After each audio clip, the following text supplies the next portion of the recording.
Once you have vendors and items created, you're going to need to order them. You can also add vendors or items on the fly if they're not already created, like we've already talked about. But I'm going to go ahead and order some CBTs using a PO, take you from the entire process from ordering through receiving and even entering the bills. Now there's a couple of ways to do this, like there always is. I'm actually going to go back to the home screen by clicking on the left-hand button because I like the way this shows you kind of the flow chart. To create a purchase order, I can simply click the purchase order link. This opens the purchase order form, and I can go ahead and get started by selecting the vendor. We'll start off with total training. Normally, all of the information, including their name and their address, would have filled in, but I didn't fill in all of that information. I only put in their name. That's another good reason to go ahead and add it.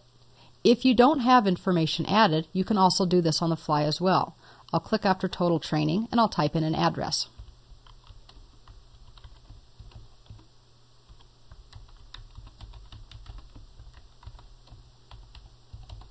We'll see what happens to that when we go ahead and move off of the purchase order and save it. We can see on the right-hand side that it also has the date, a PO number, and my default ship to information, which again could be changed if you had multiple locations entered for your own company.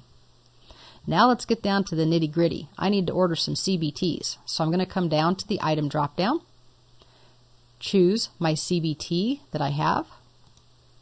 It puts in the description that I entered for the vendor. Remember, this is the vendor's description. It will be a different description when I actually create an invoice for a customer. Then I can put in the quantity. I'll go ahead and order 10. It gives me the rate, and these are not billable to any particular customer, and then it extends the price. On the bottom left corner, don't forget that you have a couple of options with purchase orders. You can actually print them out and fax them or mail them, but a lot of people don't do that anymore. That's actually kind of old-fashioned. There's also the option to go ahead and email. Most of your forms within QuickBooks do have the option to be emailed. Right now, I'll leave it on to be printed. I could put a memo on this if I needed to. I'm going to enter another PO, so I'll click Save and New on the bottom right.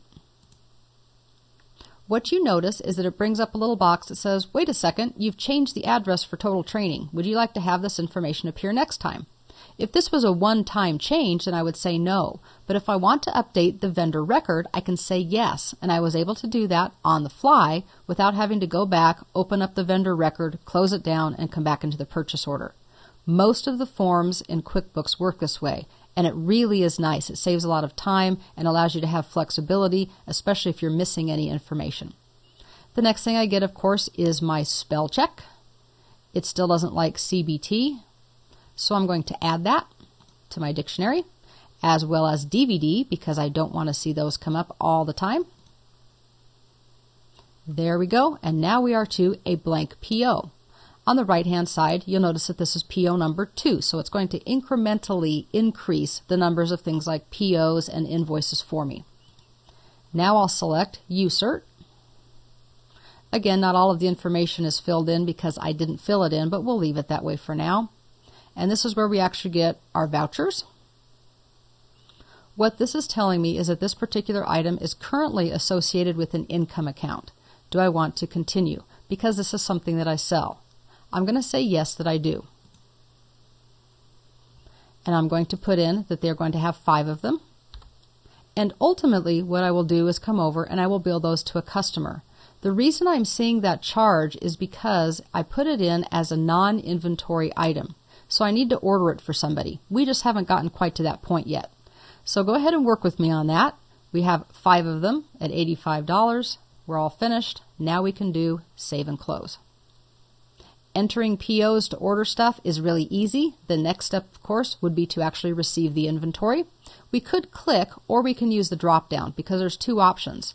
To receive inventory that comes with a bill and to receive inventory that comes without a bill. Actually, these are very subtle differences, and we could do either one. Let me show you why. First, let me receive inventory with a bill. Notice that bill is selected, not credit, and on the right-hand side, this check mark says that the bill was received. If we would have chosen the other option, this check mark would be gone. That really is the only difference. The next thing I need to do, of course, is to choose a vendor, and we'll choose Total Training. it automatically comes up and says, oh, wait a second, you have an open purchase order for this vendor. Do you want to receive items against these purchase orders? Yes, I do. It asks me to identify the purchase order. I'll put a check mark next to it and say OK. And it automatically populates as much of this item receipt as it can.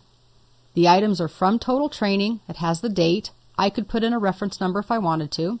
It's already calculated the amount due and the bill due date, because when I set up my Total Training as a vendor, I said that everything is automatically due at net 30. I also could add in a memo if I need to. And on the bottom of the screen, just like when you write checks, you have both expenses and items. Since we're receiving items, this is under the Items tab. It gives me the item name, the description, the quantity, the cost, the amount. Along the bottom edge, there are several buttons that allow us to select purchase orders, clear quantities, show POs, recalculate, or even clear the splits. But everything on this one is fine, so I'm moving to the bottom right, and I'm going to do Save and New. This one, I'm going to say I did not receive the bill, so I'm going to take that check mark off.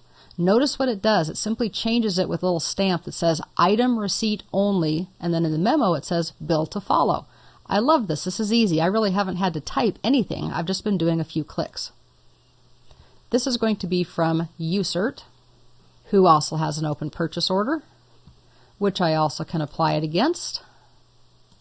And once again, you can see how easy all of this is. I just have to go to the bottom now and click Save and Close.